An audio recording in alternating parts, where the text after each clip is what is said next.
Okay, so here we go with the major modes. So we're starting off with C major. We're going to write the scale first. C, D, E, F, G, A, and then B.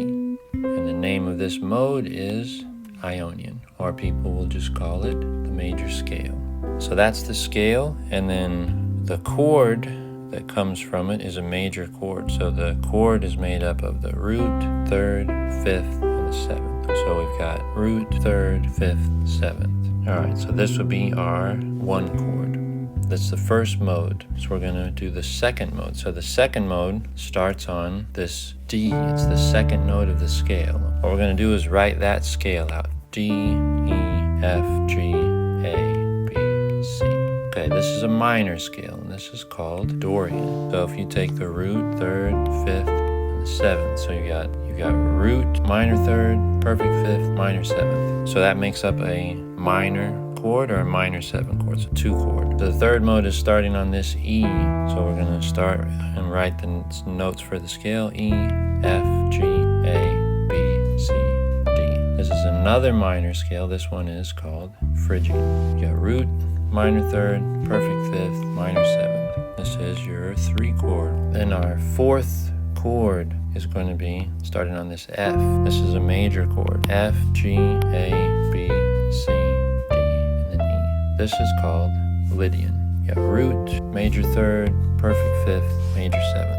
This is a four chord. So the major chords use the uppercase Roman numeral, and the minor chords use the lowercase. All right, now we're getting to the five chord, which is based on this G, all right? It's the fifth note from our scale. Okay, so here's what we do. We start on G, A, B, C, D, E, F. This one is called Mixolydian. This is our 5-7 chord, which is a dominant seventh. This chord is different than the other chords. It starts off major, root, major third, perfect fifth, and then it has a minor seventh. So this creates a dominant seventh sound, which we can talk about how all these sounds work together in another video, but for this one we're just talking about how the scales and the chords relate to each other. So this chord is a very important chord because there's only one of these in each key. So far we've had two major chords, two minor chords. Now let's keep going. Let's go on to our sixth mode, which is going to be based on the sixth mode of that scale, right? Which is A. So here we have A, B, C, D, E, F, and then G. This is called Aeolian, and this is a minor. Some people will call this pure minor or relative minor. So you have root, minor third, perfect fifth, minor seventh. So that gives us a minor chord. Then we just have one more to go, and hopefully by now you're seeing the pattern of how this works. So, right, we're going to be starting, the seventh mode starts on the seventh mode of the scale that we're in, the key that we're in. So we're starting on B, B, C, D, E, F, G, A. This one is called Locrian. This chord is also unique in the key that there's only one of these in each major key. So you have a root, minor third, and then it has a flat fifth or a diminished fifth, and then a minor seventh. This chord is called half diminished. A lot of times you see it written out like this, minor seven, and they just write flat five. That's a half diminished symbol.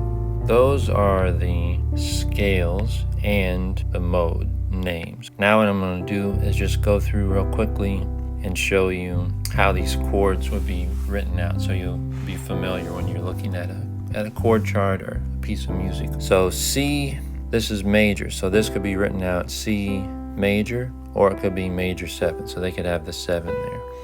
D minor could just be like that, D minor, so that would be root, third, and fifth, and then if they want the seven, that would add the seventh, root, third, fifth, and seventh. Okay, E minor, if it's just the minus sign, that would just be the going up to the fifth.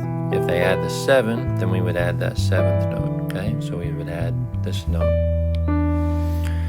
Okay, here we go to the four chord, which is major. So major can just have the chord, the root. It could just be written out with F, and it doesn't have to say anything else after it. That would be a major chord.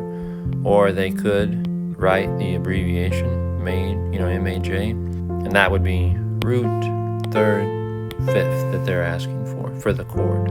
And then when they put the 7 on there, then it's root, third, fifth, and the 7th. So they want all 4 notes in the chord. Okay, now then this G, if it doesn't have the 7th, then it would just be like the major chords. It would just have that G, but when they add the 7th, this one just has the 7. So it's not major 7 anymore, it's G7. This is a different type of chord. Sounds completely different than these major or minor chords. So that would be root, third, fifth, and 7th. And then when we get back here to 6, this would be minor, so that would just be to the 5th. And then if they add the 7th, that'd be A minor 7, so that means they want this note also in the chord. Okay, now this last one, Locrian, is another one that there's only one in each key. So it is usually written out as minor 7, flat 5. Or they could do a symbol, half diminished 7, like that. So that is how they write the chords. That's how the modes and the scales work together. Alright, so hopefully that makes sense. If you have any questions, ask, and I'll do my best to help you. Alright, that'll be it for today.